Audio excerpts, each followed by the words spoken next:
తెలంగాణ రాష్ట్ర కుర్మ సంఘం ఆధ్వర్యంలో ప్రభుత్వ పాలేరు ఎమ్మెల్యే బీర్ల ఐలయ్య గారిని ఘనంగా సన్మానించారు. ఆదివారం రోజు బేగం బజార్లోని కుర్మ సంఘ భవనంలో ఈ కార్యక్రమాన్ని నిర్వహించారు.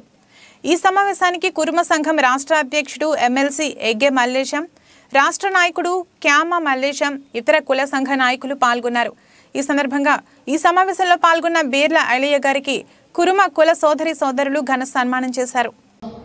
बीजेपी बीजेपी आगे गेलुंटे टीआरएस इधर पेदलकी गेलुंटे मरी మనం ఇంకా రెండు పెద్ద మీటింగ్లు పెట్టి కులమంతా ఏకమైతురు కులంతా కొడబాందులంతా గట్టి పట్టుదలతో ఉండాలని చెప్పి ఇంకా నిరూపించుకోవాల్సిన అవసరం ఉంది.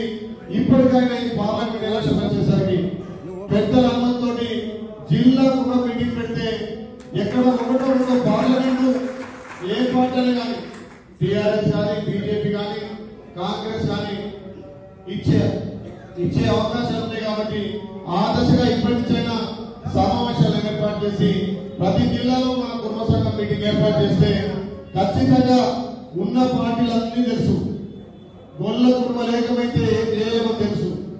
దానికోసం మరొకసారి మనం ఈ కుల సంఘాల మీటింగ్ పెట్టి సంఘాలకు వచ్చినప్పుడు పార్టీలకు అతీతంగా వద్దాం. పార్టీలకు పోయేసరికి ఏ పార్టీ కాబట్టి వస్తే ఆ పార్టీలలో టికెట్ తెచ్చుకుంటే టికెట్ వచ్చిన తర్వాత ఏరియాలో అందరూ ఏకమై నన్నిట్లో గెలిపించారో అక్కడ కూడా గెలుపు కోసం పోదాం. చాలా మంది ఆలయంలో నన్ను అన్నారు, నా వెంట ఇంత పెద్ద బాగున్న సంగతి వాళ్ళకి తెలియదు. ఏ కుటుంబాలు ఏమంటే తన పైసలు మంది ప్రచారం చేసింది. ఏడు పోయినా అరే వాడు 100 కోట్లు పెడతాడు, నువ్వు వెంట గెలుస్తావా? నీ ఎప్పుడు ఒక్క మాజీ ఎమ్మెల్యే లేడు, ఒక్క ఎంపీ లేడు, ఒక్క ఎమ్మెల్సీ లేడు, ఎట్లా గెలుస్తున్నాడు?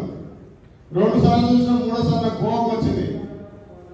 అరే మీ పిక్చర్లు అయ్యా నా తలకు 100 కోట్లు లేకుండా కానీ 100 కోట్లలో ఏ పేరు మాకు చెప్పే తెలియకల్లోని ఇన్ని రోజులు నడుచుకోవాలని చెప్పిన 100 కోట్లు అసలు లేకపోవచ్చు.